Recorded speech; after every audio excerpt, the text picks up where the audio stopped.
I hope I don't catch something else. I said there's going to have a sign up, abandoned hope or something. Exactly. Anyway. Let's just have a word of prayer, shall we?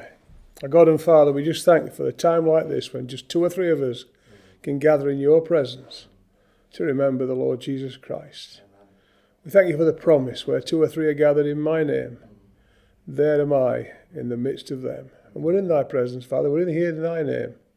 And we're just being obedient to the request of the Lord Jesus himself when he could say, this do in remembrance of me. So we just thank you for this time. We think of those who are not here, those who are not well, Father, just give them a full recovery, we ask. Any who are not here because they've lost that desire to be here, speak to them, challenge them, Lord, and draw them back to yourself, we just pray. We ask it in Jesus' name. Amen. Amen. The Gospel of Mark, please, in chapter number 9. Gospel of Mark, chapter number 9. That's the New Testament, your second book, Sean.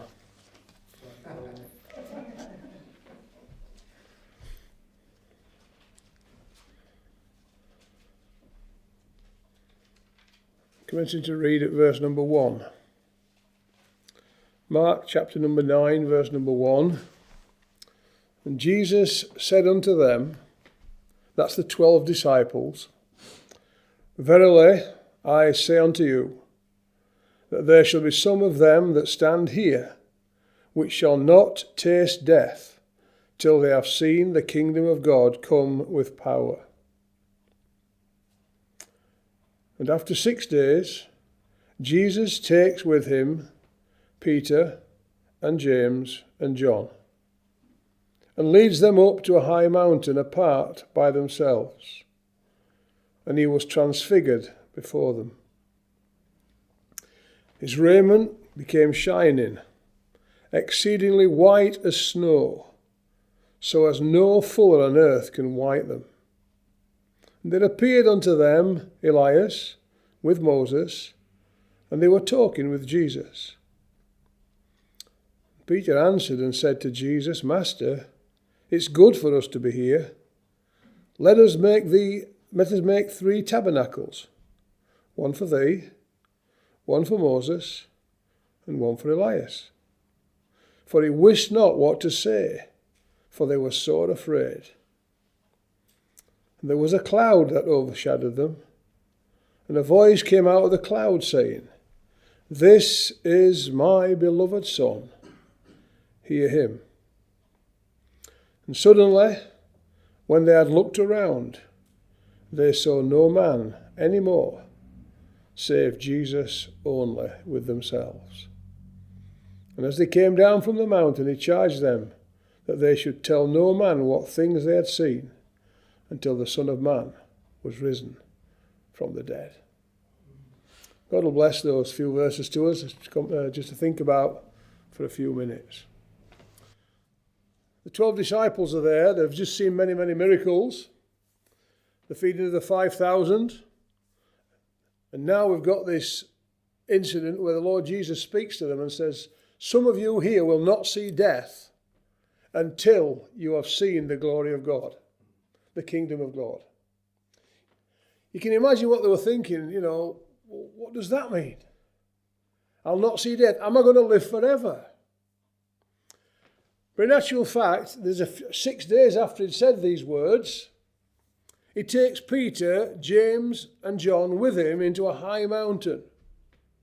And when they're in that high mountain, they're set apart, they're on their own. All of a sudden, Jesus was transfigured before them. He changed. Listen carefully. He was the same, but he changed. Up to that point, they had seen him as the Lord. He was a man who walked with them. They realized he was a Messiah. But all of a sudden, on that mountain of transfiguration, he changed. His appearance went to his glory of heaven. It was God in all his glory. But yet he was standing there still as a man. Isn't that amazing, Sean? Standing there still as a man, and yet he was transfigured in front of them in all his glory.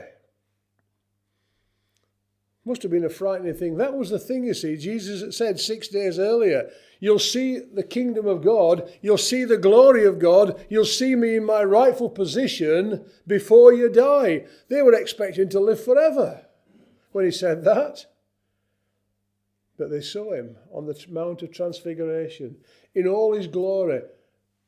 Garments whiter than any fuller could clean them. Pure, perfect white. A lot better than Daz white. Remember the days of Daz white, the blue whiteness and all that? Well, this was perfect whiteness. And then all of a sudden, they see two men talking to the Lord Jesus. Elias and Moses. Moses representing the law. Elias representing the prophets. And they are there speaking to the Lord Jesus, giving him his rightful place. And Peter gets a bit confused. Peter gets scared, and I would have been scared as well. They knew about Moses because he was the lawgiver. They got the law in the Old Testament, which had been taught in the synagogues. They'd heard about Elijah, the man who'd never died and gone to heaven in a chariot of fire. They'd heard all that. But all of a sudden now they recognize these two men there as being these famous patriarchs of the old times. And they're standing, talking to the Lord. It's good, Lord. It's good for us to be here. Let's make 3 tabernacles. Let's make 3 altars. Let's worship Moses. Let's worship Elijah. Let's worship you, Lord. Let's make 3 tabernacles because it's good for us to be here. And all of a sudden, a cloud just came over the whole scene. Thick fog. They'd just seen this amazing sight, and now there's a thick fog comes over it, a cloud. Shekinah cloud, the cloud of glory of God. And out of that voice, out of that cloud comes a voice. This is my beloved Son. Hear ye him. Modern parlance. God was saying, this is my beloved Son. Don't you dare compare him with anybody else. You got it? Don't compare him with anybody else. He's far superior. He's far above all. And suddenly, the cloud went, and they looked around, and they saw no man save Jesus only. These other 2 greats had gone, paled into insignificance. They'd gone. They saw no man save Jesus only. That little verse there, verse number 5, it applies to us today, I hope. It's good for us to be here. There's not many of us, but it's good for us to be here, isn't it? We've come to remember the Lord. We've come to focus on the Lord. And no, we're not going to see him in bodily form, but we're going to see him in picture form with the emblems on the table this morning. And it's good for us to be here. And as we're praying, as we're worshipping the Lord, perhaps we might make reference to different people, Isaiah and David in the Psalms, and different things as we're praying and worshipping the Lord. But the whole idea is that our attention, our focus is on the Lord Jesus. Amen. You know, this is a wonderful reminder, this service, that one day we are going to see him, Sean. One day we are going to see him like Peter, James and John saw him. Not on a mountain, but we're going to see him in all his glory. We're going to see him in heaven in all his glory. Because Philippians tells us that after the 7 steps down he took when he came into this world and went to the cross, it says, wherefore God also has highly exalted him and given him a name which is above every name, that at the name of Jesus every knee shall bow. Moses and Elias Don't consider my son. Don't compare my son with any of these. Philippians 2 is giving him a name which is above every name. That at the name of Jesus, every knee should bow. We've bowed the knee, haven't we? We've asked him into our life. We've realized, we've acknowledged him as Lord and Saviour of our life, and one day we will see him. How do I know? Because there's emblems on the table. Emblems on the table. That's how I know, because he promised, do this in remembrance of me. And Paul went on to say, we are showing the Lord's death. How long for? Until he come. Until he come. Can I say something?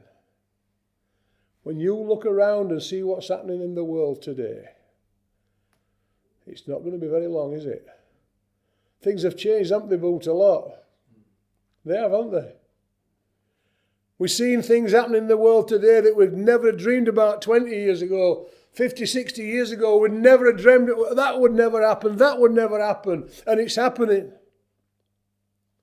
All these signs are pointing to the coming of the Lord Jesus. Amen. You know what? These emblems will have gone. And we're going to see him face to face. Face to face with Christ my Saviour. Face to face, what will it be? When with rapture I behold him, Jesus Christ, who died for me. The hymn goes on to say, only faintly now I see him, with a darkening veil between. But a glorious day is coming, when his glory shall be seen. It's good to be here, isn't it? It's good to be here. It's good to have an hour or whatever just to focus our attention. I live a busy life. Sean lives a busy life. We all live busy lives. We've all got excuses. But this morning, what God is saying to us, don't think about anything else. Don't focus on anything else. Just focus on my son. That's what it's all about.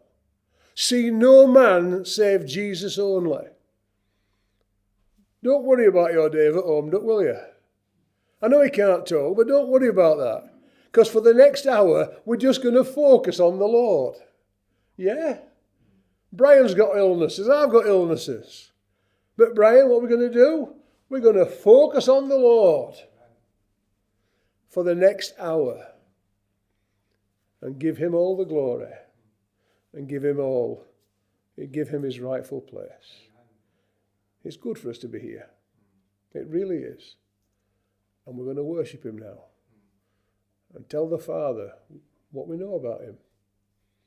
And how much we love him. Thank you.